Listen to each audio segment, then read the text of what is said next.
Então, pessoal, boa tarde. Eu estou aqui no nosso gabinete, nesse recesso, e sem a possibilidade de uso do plenário, né, para as discussões parlamentares, nós fazemos uso aqui do gabinete, da nossa sala mesmo, do nosso gabinete, para repercutir as últimas notícias de jornais e acrescentar alguma coisa que vocês talvez não saibam. Eu venho falar aqui sobre a questão da operação que apura o uso político da Saneago. Isso aqui é a operação que iniciou com a operação Decantação e que se desdobrou e vem sendo realizada assim, com muita excelência, com muito sucesso pelo Ministério Público Federal, através do procurador Mário Lúcio, enfim, e que chegou aqui a várias conclusões. Mas eu quero aqui mostrar para você, muitas coisas você viu no jornal, outros não viram, vão ver aqui, aqui pelo Facebook, aqui conosco, né? E o jornal aqui faz menção aqui de uma série de, fala que decantação, documentos revelam detalhes do material colhido nas investigações e depoimentos. E aí vem aqui, aponta, por exemplo, aqui, que os recursos serviram para montar comitês de campanha de Marconi Perillo. Esse dinheiro era usado para pagar despesas do governo do estado e também dívidas da campanha de 2014 do PSDB goiano. Pagamento de campanha política, pagamento de dívidas de campanha política, pagamento para partido político e até para pagar coquetéis no Palácio. Mensagens no WhatsApp a respeito de viagens do vice-governador Zé Hélito. Então, aviões cedidos pela empresa, especialmente pela empresa Saneffer, estão relatados aqui.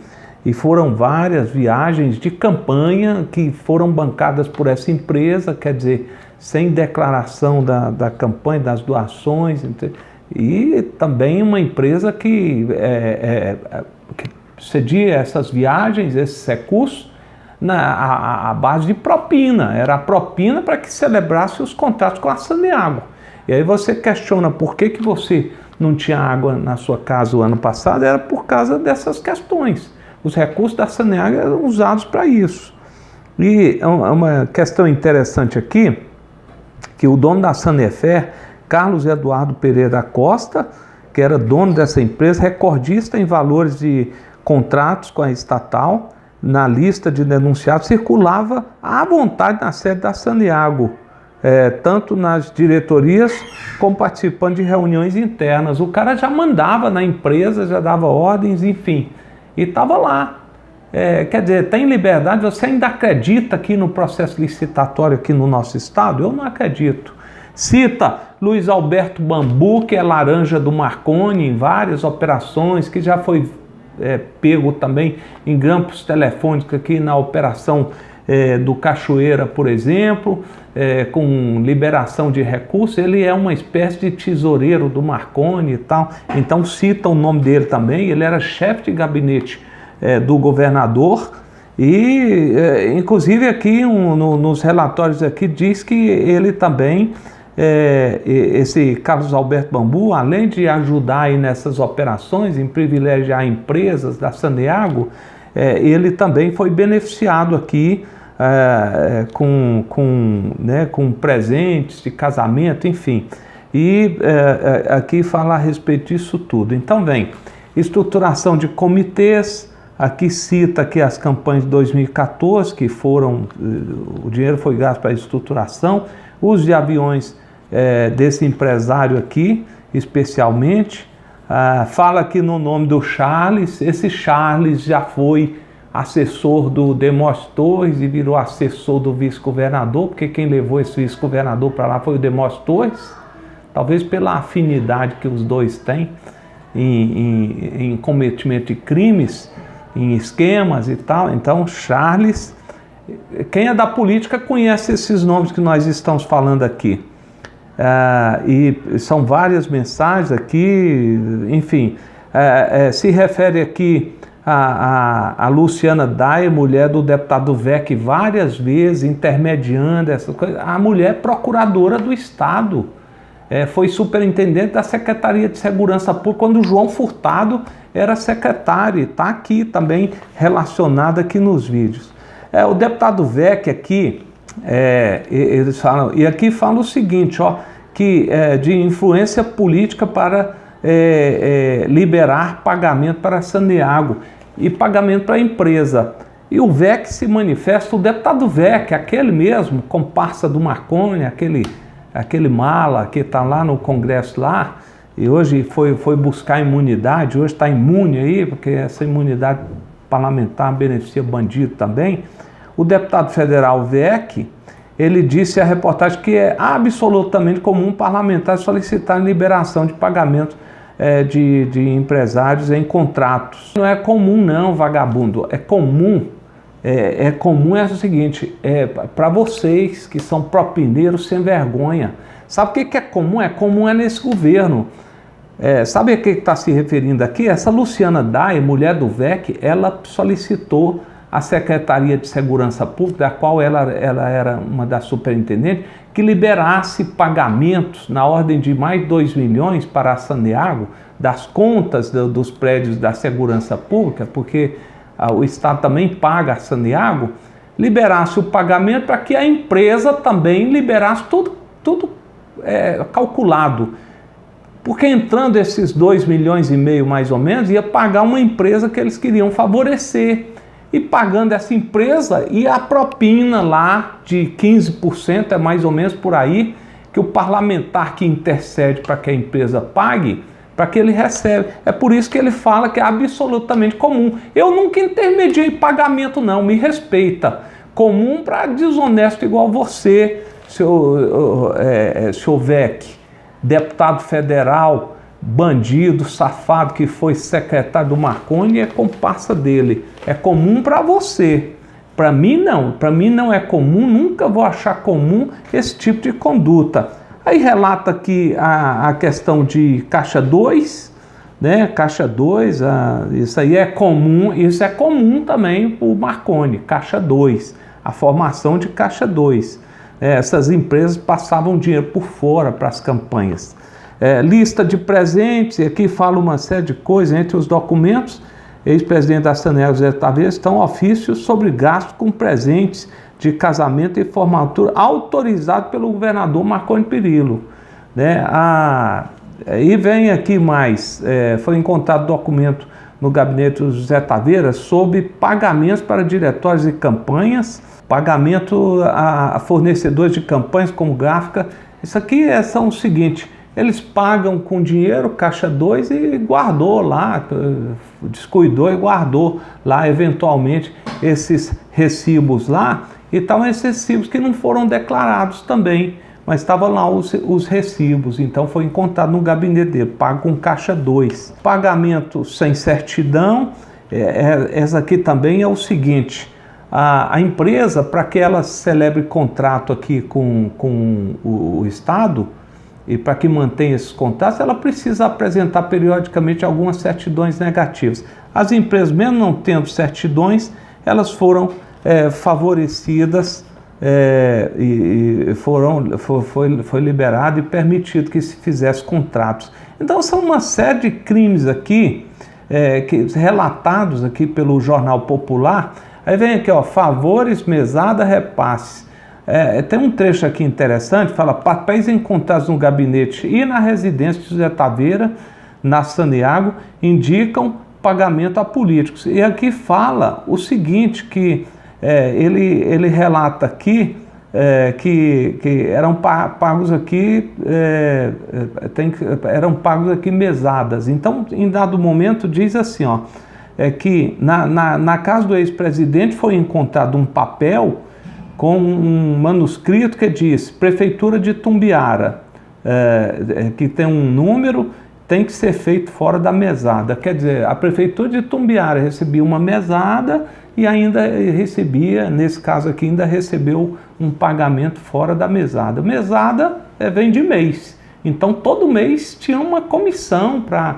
Então, senhores, aqui o que a gente está... E aí fala aqui de contrapartidas, cita nomes aqui, nós já falamos de Carlos Alberto Bambu, de Luciana Daia, de José Pivec, de José Taveira, do Afrânio Gonçalves e tantos outros bandidos aí que formam um grupo aqui de crime organizado, né, uma organização criminosa no nosso estado, cita também o nome do Tião Caroço, conselheiro do Tribunal de Contas do Estado, e Zé Celso, que eles estavam esperando a contrapartida deles, olha só.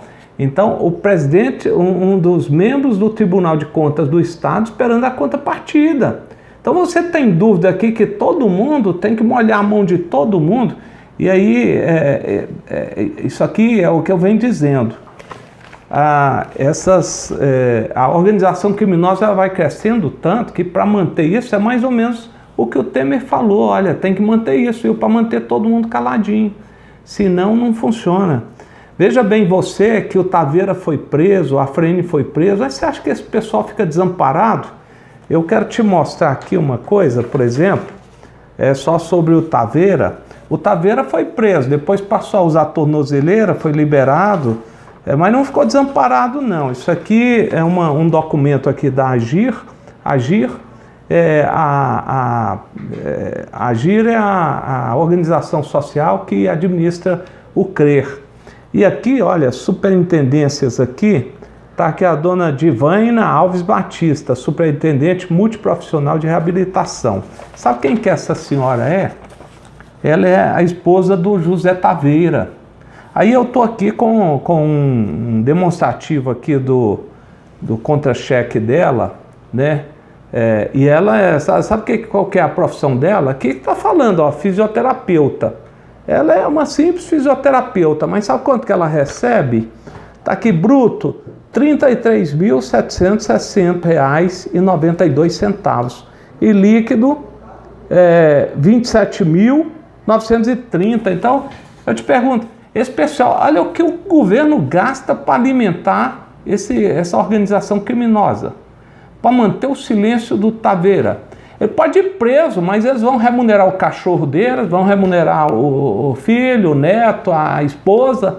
Nós achamos aqui o da esposa, mas não se assuste se você encontrar também o filho dele ganhando de outra organização social e outro. E assim, o que demonstra também que o governo aqui, que essas organizações sociais, não passa de um esquema do governo onde ele comanda tudo. Ele bota quem ele quiser nessas organizações. É coincidência que a mulher do Taveira esteja como diretora dessa organização social do CRER? Não é coincidência, não. Isso é para manter o silêncio de canalha como esse Taveira. E aqui vem, os investigados somam 1,1 bilhão em contratos. E aí, coincidentemente, a Sanefé, ela sozinha teve 26 contratos e 276 milhões de reais. É a empresa que bancava, 0,8. A empresa que bancava os helicópteros e aviões aqui do Zé Hélito para que ele viajasse aí pelo interior do estado nas campanhas de 2014. E aqui várias outras empresas, enfim. E aqui um gráfico interessante para você ver. A operação foi deflagrada em 2016 e ela sobe e desce aqui. Então você vê que em período que era eleitoral, olha o pico aqui, ó, em 2013, isso foi lá em 49 contratos para essas empresas que pagavam a propina. E no ano de 2016 foram 11 contratos porque a casa caiu, mais ou menos junho ou julho, a casa caiu, me parece que no mês 6, e não houve mais tempo e o resto dos contratos foram suspensos. E no mês do ano 2017 somente um contrato foi realizado. Isso é coincidência para você? Então, eu estou fazendo esse relato aqui para dizer o seguinte, sobre o nosso mandato aqui, fazer um esclarecimento para você. Nós nunca nos mantivemos em silêncio aqui. Nós sempre apontamos o dedo aqui para a corrupção nesse estado. Por 2 vezes eu me manifestei aqui na ocasião da Operação Decantação, da deflagração da operação. Nós nos manifestamos aqui e apresentei, até porque o meu partido foi apontado como um dos envolvidos pelo Jornal Diário da Manhã, apresentei um pedido de CPI, e você pode comprovar aí. Senhor presidente, eu gostaria de apresentar um requerimento da CPI da Saneago, senhor presidente. Nós temos casos muito graves de corrupção no nosso estado, enquanto os nossos servidores estão aí solicitando uma migalha de uma produtividade que está sendo retirada, um projeto que está tramitando nesta casa, enquanto nós estamos reduzindo o salário dos policiais para R$ 1.500, enquanto nós estamos aqui assistindo o governo não realizar concurso público para socorrer a segurança pública, enfim, enquanto o atendimento no nosso estado está precário aos casos de corrupção. A Saneago não é diferente. 15 autoridades, senhor presidente, 15 autoridades foram presas. Dentre elas, o diretor-presidente da Saneago, José Taveira, e o presidente do PSDB de Goiás, Afrânio Gonçalves. Nós também, senhor presidente, vimos publicações nos jornais de envolvimento com recebimento de dinheiro, recurso de propina, que beneficiou aqui vários partidos, dentre eles PSDB, PTB, PDT, PP, DEM, PPS, PSB, PTN, PMDB, PRP, o meu partido, PT do B, enfim. Aqui nós temos representação de todos esses partidos, senhor presidente. Está na hora de cortar na própria carne, de demonstrar que nós temos compromisso com o povo goiano e extirparmos dos nossos partidos os canalhas que foram beneficiados com isso aqui, inclusive o canalha do meu partido. Então, senhor presidente, eu gostaria muito que a assessoria coletasse as assinaturas devidas e que todos tivessem o mesmo sentimento que eu tenho, que é de apuração e de responsabilização dos culpados dessa tragédia aí que, repito, lesou todo o povo goiano. Muito obrigado. Isso foi registrado, nós divulgamos, infelizmente. E aí apontava o meu partido e mais uma dezena de partidos. Pelo menos uma dezena. Só que, estranhamente, esses partidos, nenhum quis assinar a CPI. Só eu que quis cortar na própria carne e apurar esses fatos. O segundo pedido de CPI nós fizemos no final do ano passado, na crise da água. No mês de outubro, por aí, quando nós estávamos passando aí por um período aí de seca muito grande, que a Saneago mostrou aí toda a sua ineficiência, né, e a falta de gestão, falta de recursos para investimentos, mesmo tendo reservatório, a água distribuída. Nós fizemos o segundo pedido de CPI. Bem, eu tô apresentando isso para dizer para você para que você avalie melhor aí se esse governador ainda merece algum crédito seu. Se essa organização criminosa ela ainda tem condições de se manter no Estado. E eu trouxe aqui alguns dados aqui que os jornais, por exemplo, não apontaram. Sobre a esposa do Taveira, por exemplo, os jornais não apontaram isso. E dizer para você que aqui nós sempre nos mantivemos aqui numa posição muito dura contra a corrupção e pedindo inclusive a abertura de CPI, responsabilização dos culpados. Se essa CPI tivesse sido aberta em 2016, talvez nós não estaríamos aqui amargando aqui manchetes como esta aqui que você acaba de ver nos jornais, e tudo isso já estaria esclarecido, os culpados punidos, tendo que devolver os recursos que roubaram do Estado, enfim. Eu estou aqui apresentando para você justamente aqui, demonstrando que durante o nosso mandato nós sempre nos mantivemos aqui muito firmes aqui, nós nos mantivemos muito firmes contra a corrupção, inclusive solicitando aqui da casa providências para que a casa, esse poder aqui tem responsabilidade nisso. Isso aqui está acontecendo também por causa do poder legislativo, que poderia estar basta, mas nunca quis fazer isso porque também é beneficiado.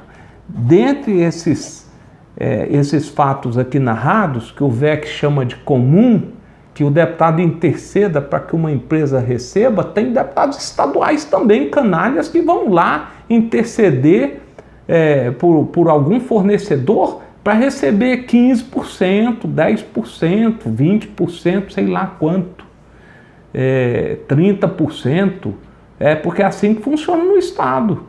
Né? Então, dentre os relatos aqui há relatos de que o menor preço era o critério adotado para que a empresa vencesse a licitação. Então, não quer dizer que a empresa que apresente o menor preço, que eles estabelecem tantos critérios no edital para burlar aí a questão da concorrência do menor preço, e que exige-se algumas questões aí e privilegia determinadas empresas que eles querem que ganhem a licitação com as informações antecipadas desse edital. Só ela preenche os requisitos. E o menor preço é só um detalhe, ele fica em segundo plano. O que vale é preencher outros requisitos técnicos que uma empresa só preenche. Enfim, tudo isso aqui para dizer para você aqui, olha, o povo de Goiás precisa se manifestar. Esse ano é eleitoral, eu espero que eu esteja contribuindo aqui para que você avalie melhor o seu voto, o seu apoio e que nós possamos, enfim, dar um basta nesse grupo criminoso, essa organização criminosa que governa o nosso estado há 20 anos.